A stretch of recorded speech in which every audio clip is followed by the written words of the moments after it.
What's up, everybody? I'm Artrell. Welcome to WFSO Reaction, Wrestlers Edition.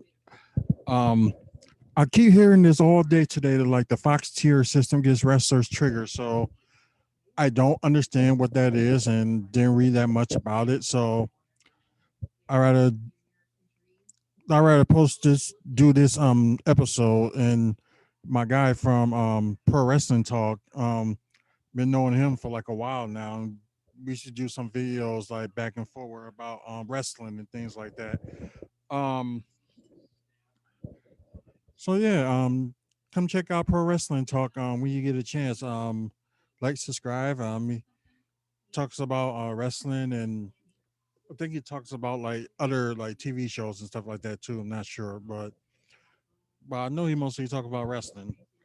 So let's hear what this thing he's talk there that everybody's talking about. So, as you know, Twitter can be a bit of a toxic place. Mostly kind of social media can be, but I don't know. Especially if you're a wrestler or you're in the wrestling business, that you're gonna get these wrestlers that are triggered, that call them out, and once again, we're into 2021, and guess what? We got some triggered wrestlers, and you wonder why. These wrestlers are the biggest, like the biggest marks are not the fans. They're the fucking wrestlers. And when you call, if you're not sucking them up on fucking Twitter or Sorry for language. like fucking say, oh my god, tweet me back, I've only got 5 followers. If you're not doing that and giving them praise every 24 minutes, every 24 hours, then the instant thing is you're blocked, and then they'll roast you on Twitter, and then they will block you instead of actually taking the criticism on board and actually trying to improve. And you wonder why the WWE has to bring in old stars like Edge, like Triple H, like Brock Lesnar, because some of these fucking wrestlers. Could you imagine if these guys were actually top stars like Natalia, bro? Natalia has done actually replying to this whole tier system, and she said, "I quote, I am." She said that she struggled for years and basically has once figured out what exactly is good for herself, and she's been a pioneer in pro Oh, wrestling. okay, I So get it now. the thumbnail is going to be the tweet of this, so I'm going to put it in the thumbnail. But the fact of the matter is that is that your great comeback and tell you that you're gonna actually, oh my god, I'm doing this, I'm doing that, and you wonder why that you're not featured. Maybe after what 16 years, 17 years in WWE, maybe you're just not good enough in the women's division. Maybe you're too overrated.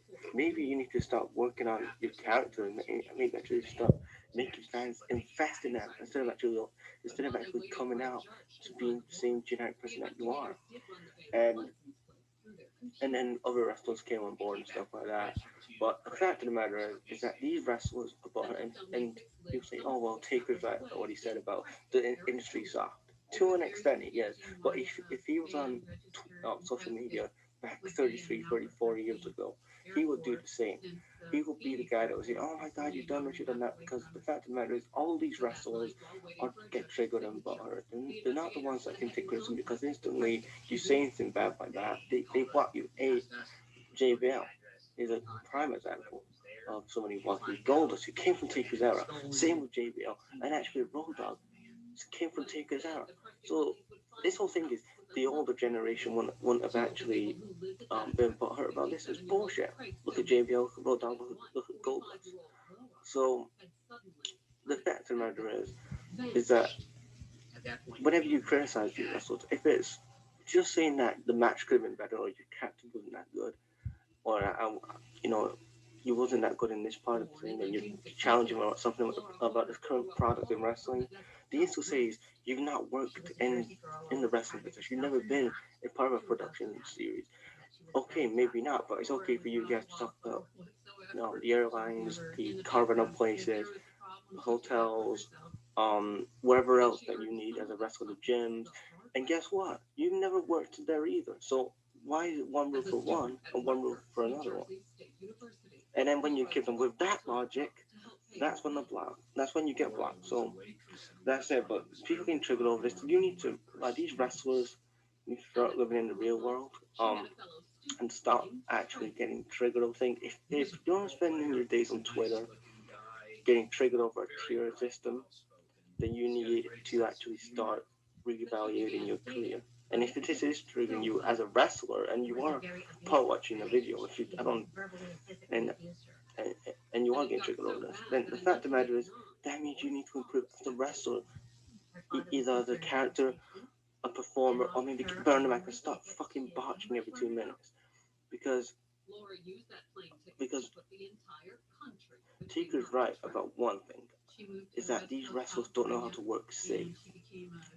And that's what I'm going to do. So leave your thoughts in the comments, guys. I'll check you later. Yeah, I just finally get it that it was a tier that Fox had did for like for the women. This says like build have 15 if you got $15, build your dream team with the women's.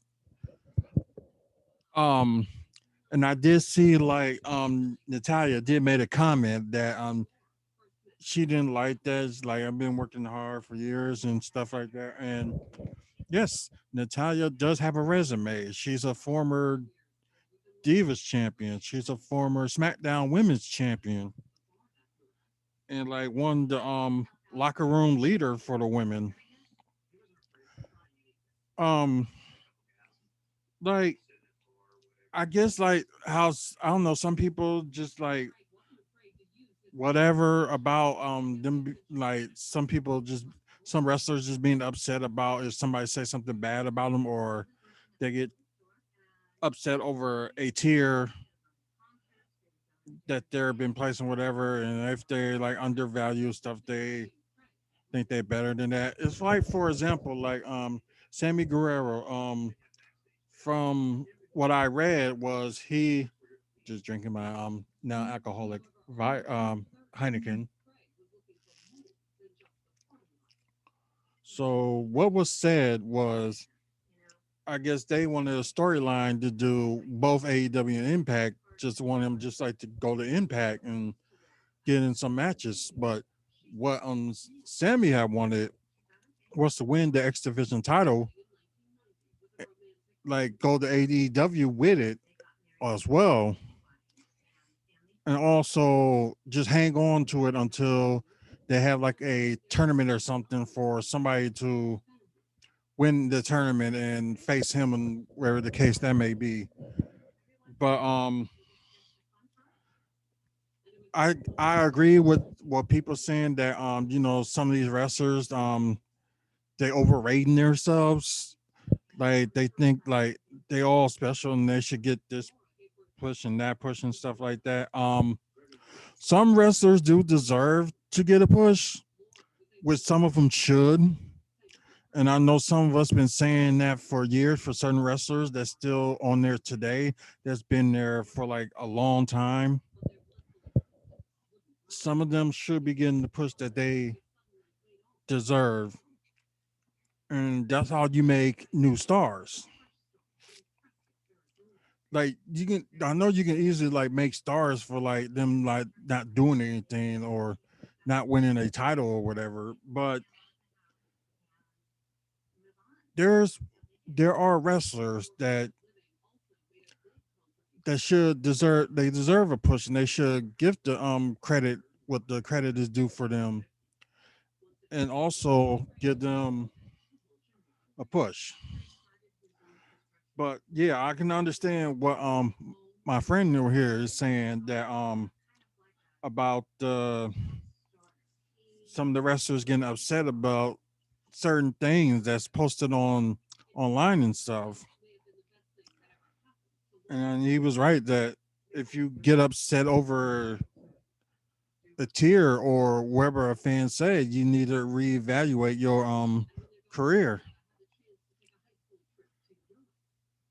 So the crazy thing is also as well that you do got some women wrestlers that haven't won anything, but thinking that, but I'm thinking in my opinion that some of them does deserve a shot at least a title or a tag title. um about to say, if they think that less of them, they should make another, at least another title for the women's, and maybe the women's intercontinental title or the women's United States title, like you're gonna treat them like they like a low, like some of them like a low card. Might as well give them like a mid card title for the women. So have treated them like equally fair as the men. But back to wrestlers getting upset on Twitter. Yeah, that's true that some of them do get upset when somebody says something or call them off, but especially you got like idiots that's being disrespectful or idiots that's stalking them, which it just don't make any sense for them to fans to stalk the wrestlers or whatever, like follow them to their house and wait at their just waiting at their house or whatever, trying to wait till they come out and stuff like that, like they are freaking paparazzi or something. But that is gonna be part of their life and stuff, especially if they're like a superstar. It's gonna happen, but the stalking and stuff is like no, that shouldn't have happened. Or if they're like at the privacy of their own home, no, let them be. Like leave them alone. There's gonna be times you like, oh, you staying at the same place that I am, like a hotel. Oh, why not? Can I get a quick picture? If not, I understand. Thank you very much for talking. It's just overall, some of these wrestlers that like go on the blocking streak, they really need to calm down for one, and two, like if a person like, let's just say for example, a person like me just said that for example, like I think Kevin Owens sucks or whatever, but I really don't. But I'm just saying, for example, let's just say I say Kevin Owens sucks, and I tell him that he'll come back with a comment. Like he don't like totally block somebody. Like or you say like CM Punk sucks, he'll block you and don't even either. Sometimes he'll talk back or he'll just automatically block you. So some wrestlers, if somebody say something bad about you, either you kind of like respond, but in a better way, or just comment, or just ignore them. If things gets too much of it, like gets to you, then you block them. But it's just crazy. It's just crazy that this is going on with in the wrestling world. But I'm saying like wrestlers are not the only ones to blame. Like fans are too. Like you want to be in their good side, support them. Like wear a T-shirt when you see them or whatever. So do something like that.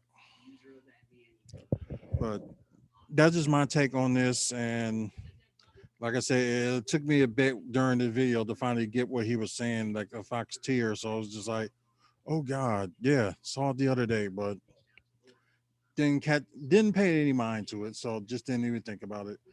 But anyways, thank y'all for watching. Subscribe to this channel and comment on this video and other future videos. You will automatically be entered in to win a Iron Hammer Fungo Pop. Um, if we get to like 150 subscribers, and I will announce the winner on a separate video of the Iron Hammer Funko Pop. We do have more prizes to come, and we're just trying to get this, 150 subscribers up there. Um, so like I said, you just gotta subscribe and plus comment on this video and comment on other future videos until we get to 150 subscribers.